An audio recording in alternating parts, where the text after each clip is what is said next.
avec Anne Roumanoff,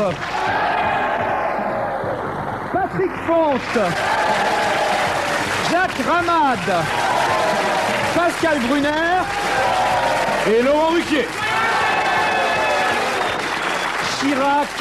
Jacques Chirac l'a rencontré, pas Giscard. Anne Sinclair a voulu le voir, Mitterrand ne l'a pas reçu. Bérégovoy a tenté 6 fois de le rencontrer. C'est Guillaume Durand qui finalement a pu lui parler. Qui ça? Boris Eltsine, bien sûr. Patrick Fonte, vous l'avez rencontré, vous, Boris Eltsine? Non.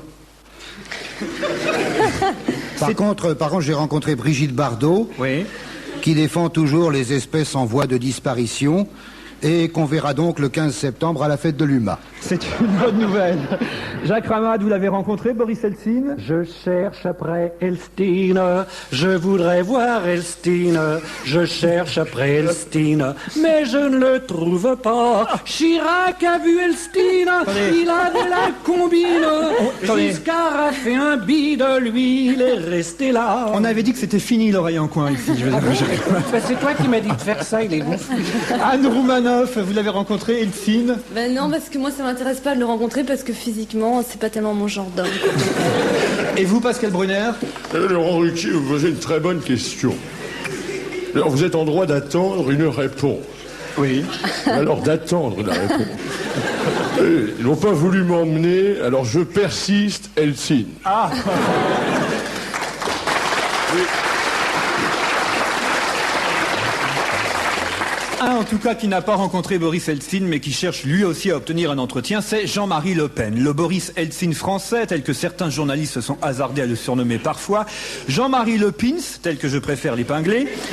Jean-Marie Le Pins a annoncé hier sa candidature au régional de mars 92 dans la région Provence-Alpes-Côte d'Azur. Oui, alors écoutez, n'est-ce pas, c'est à Nice, baie des anges, puisque je suis un ange moi-même, que j'ai décidé d'annoncer ma candidature. Il faut dire que j'ai l'aval de Jacques Médecin. Oui, l'aval, ça ne m'étonne pas.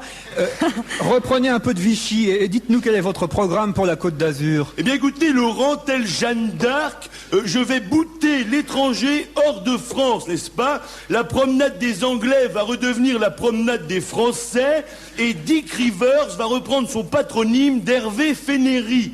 Ce qui va un peu plus rationnel, n'est-ce pas? Bref, je vais tout changer à Nice. Oui, bien sûr, Le Pen, Nice, les deux noms associés situent à peu près le niveau au-dessous duquel se situera le débat entre Bernard Tapie et Jean-Marie Le Pen. Jean-Pierre Papin contre Jeanne d'Arc, l'OM contre la haine. On comprend l'angoisse de Bernard Tapie, qui n'est jamais aussi sympathique que quand il affronte Le Pen. Si l'autre lui expulse tous les étrangers de son club, on n'est pas prêt de gagner la Coupe d'Europe des clubs champions. Un drame qui fera peut-être réfléchir. Tapie Le Pen.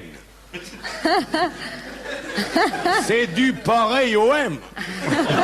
Il n'y en a pas un pour relever l'autre. C'est communiste qu'il faut voter. Le PINS du PCF. Ça, c'est un PINS qui est de plus en plus rare et cher, par voie de conséquence. Alors, il n'y a pas à hésiter. Oui, alors vous, monsieur Marché, ce n'est peut-être pas le moment de la ramener, parce que avec les doutes sur votre passé qui ont ressurgi cette semaine... Alors là, je vais me défendre. Parce que la meilleure défense contre l'attaque, c'est... non, c'est la défense. Alors, jamais, je dis bien jamais, j'ai mis les pieds en Allemagne. D'abord, c'est pas beau et il fait très froid là-bas. Je sais bien, le soir, j'étais obligé de mettre une petite laine. Je réponds non. J'ai connu un Anglais qui s'appelait Schmitt, là-bas. Alors, moi, comme je suis bilingue, moi, bêtement, je l'appelais Mr. Schmitt. C'est là qu'est née la confusion. Bon, vous ne vous en sortirez pas comme ça. Oui, ben là, Joigny y croit, lui, c'est déjà ça. Hein. En tout cas, merci de votre collaboration, mais j'aimerais terminer sur la candidature de monsieur Le Pen qui veut remplacer Jacques Médecin à Nice. Le plus sincèrement du monde, on lui souhaite le même parcours, c'est-à-dire finir très bientôt en Uruguay, même si lui n'y vendrait peut-être pas des t-shirts, mais des chemises noires.